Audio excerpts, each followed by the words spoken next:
राज्यपालांकडून नवनियुक्त आमदारांसाठी स्नेहभोजनाचं आयोजन करण्यात आलंय आणि नागपूरमधील राजभवनावर सर्वपक्षीय आमदार आता सध्या उपस्थित असल्याचं पाहायला मिळत आहे। उपमुख्यमंत्री अजित पवार यांची स्नेहभोजनाला सुद्धा दांडी असल्याचं पाहायला मिळत आहे।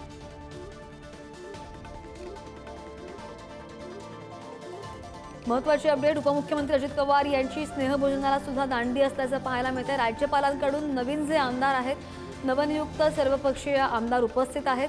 स्नेहभोजनासाठी त्यांना आमंत्रित करण्यात आलेलं आहे आणि मात्र सगळ्यात महत्त्वाचं म्हणजे अजित पवार यांची अजूनही दांडी पाहायला मिळते।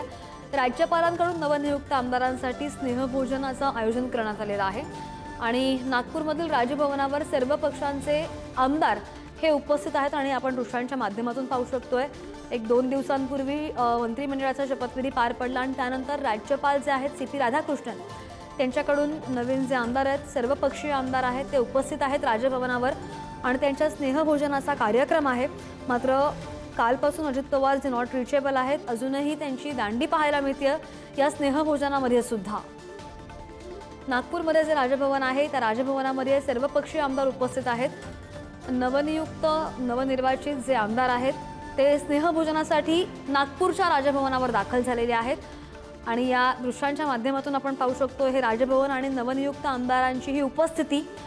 मुख्यमंत्री देवेंद्र फडणवीस सुद्धा यावेळी पोहोचलेले आहेत। राज्यपालांकडून नवनियुक्त आमदारांसाठी स्नेहभोजनाचा कार्यक्रम ठेवण्यात आलाय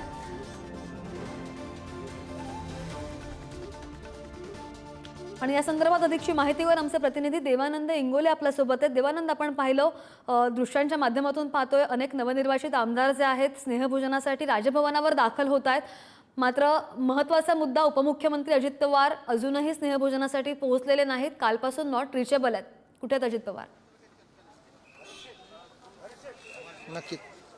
नक्की श्रद्धा, अजित पवार हे या ठिकाणी येणं अपेक्षित होतं। मागील 2 दिवसापासून अजित पवार हे नॉट रिचेबल असल्याचं सांगितलं जात आहे। कालपासूनच जेव्हा विधानभवनातून ते निघून गेले त्यानंतर तेव्हापासून ते आतापर्यंत कुठे आहेत, कुणाला भेटलेले नाही आहेत आणि त्यांचे आमदारसुद्धा त्यांनासुद्धा माहिती नाही आहे। अनेकांशी आपण त्यांच्या नेत्यांशी सुद्धा बोलण्याचा प्रयत्न केला, ते सुद्धा सांगतायत की अजित पवार कुठे आहेत त्यांना माहिती नाही आहे। आता राजभवनामध्ये जे राज्यपालांनी जे आमदार आहेत, मंत्री आहेत, या सगळ्यांसाठी इथे स्नेहभोजनाचा कार्यक्रम ठेवलेला होता। इथे सत्ताधारी पक्षाचे बहुतांश आमदार आलेले आहेत, त्यासोबतच मंत्री सुद्धा आलेले आहेत। एकनाथ शिंदे आता थोड्या वेळापूर्वी इथून निघून गेलेले आहेत, पंकजा मुंडे असतील किंवा इतर जे मंत्री आहेत ते सुद्धा इथे आल्याचं आपल्याला पाहायला मिळालेलं आहे।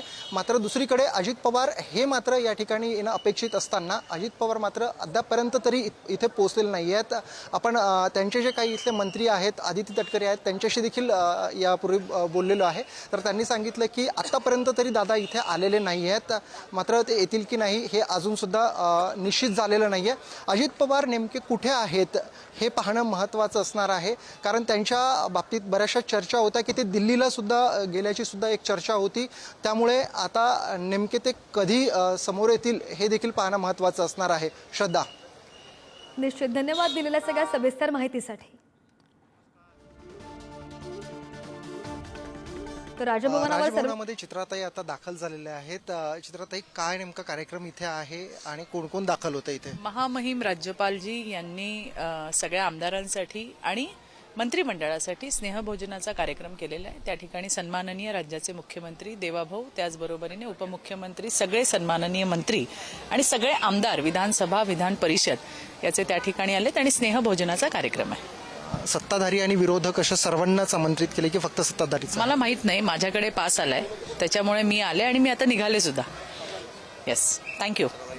तर ह्या होत्या चित्रा वाघ, ज्यांनी सांगितलेलं आहे की सर्वच आमदारांना या ठिकाणी आमंत्रित केलेलं आहे। देव इंगोले, पुढारी न्यूज, राजभवन, नागपूर।